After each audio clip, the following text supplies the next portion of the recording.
जय श्री राम, हर हर महादेव। इस वीडियो में हम बात करेंगे 10 महाविद्याओं में दूसरी महाविद्या माता तारा देवी के बारे में। तो नवरात्रि में दूसरे दिन 10 महाविद्याओं में दूसरी महाविद्या माता तारा देवी की आराधना की जाती है। तारा देवी को माता काली का ही स्वरूप बताया गया है। सबसे पहले हम बात कर लेते हैं माता तारा देवी के स्वरूप के बारे में।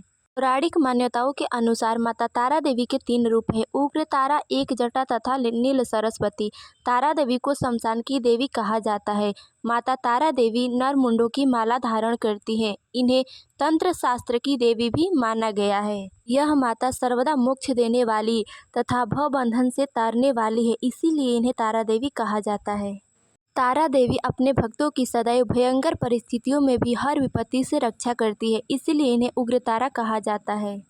बृहन्नील तंत्र आदि ग्रंथों में भगवती तारा देवी के स्वरूप की विशेष रूप से चर्चा की गई है। ग्रीव नामक दानों का वध करने के लिए ही इन्हें नील विग्रह प्राप्त हुआ, अर्थात ये नीले स्वरूप में प्रकट हुई। ये स्वरूप शिव पर प्रत्यालीढ़ मुद्रा में आरूढ़ है। भगवती तारा देवी नील वर्ण वाली, नील कमलों के समान 3 नेत्रों वाली तथा हाथों में कैंची, कपाल, कमल, खड्ग धारण करने वाली हैं। ये व्याघ्र चर्म के वस्त्र तथा कंठ में मुंडमाला धारण करने वाली है। माता तारा देवी की उपासना मुख्य रूप से तंत्रोक्त पद्धति से होती है, जिसे अगमोक्त पद्धति भी कहते हैं। इनकी उपासना से सामान्य व्यक्ति भी बृहस्पति के समान विद्वान हो जाता है। सर्वप्रथम महर्षि वशिष्ठ जी ने तारा देवी की आराधना की थी, इसीलिए तारा देवी को वशिष्ठाराधिता तारा देवी भी कहा जाता है। महर्षि वशिष्ठ जी ने तारा देवी की आराधना सर्वप्रथम वैदिक रीति से की, जो सफल न हो सकी।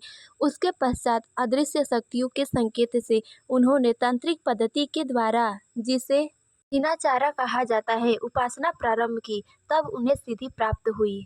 यह कथा आचार तंत्र में वशिष्ठ मुनि की आराधना उपाख्यान में वर्णित है। बिहार के सहरसा जिले में प्रसिद्ध महिषी ग्राम में उग्र तारा का सिद्ध पीठ विद्यमान है। महातारा देवी, एक जटा तथा नील सरस्वती तीनों की मूर्तियां एक साथ विद्यमान है।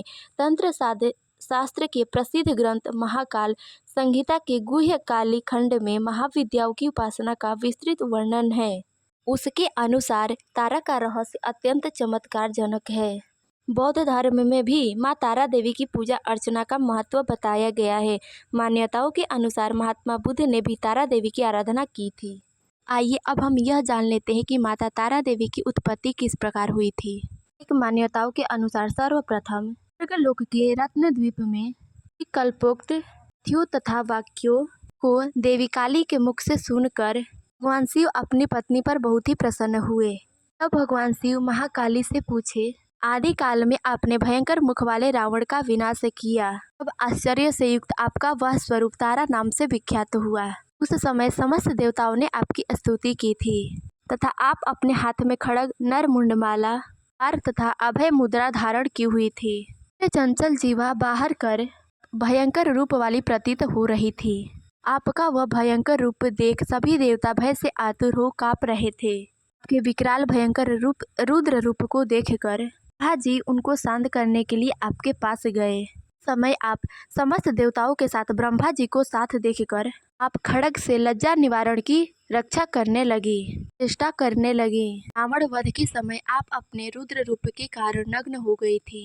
तब स्वयं ब्रह्मा जी ने आपके लज्जा निवारण हेतु स्वयं व्याघ्र चर्म आपको प्रदान किया था। इसी रूप में हे देवी आप लंबोदरी के नाम से विख्यात हुई।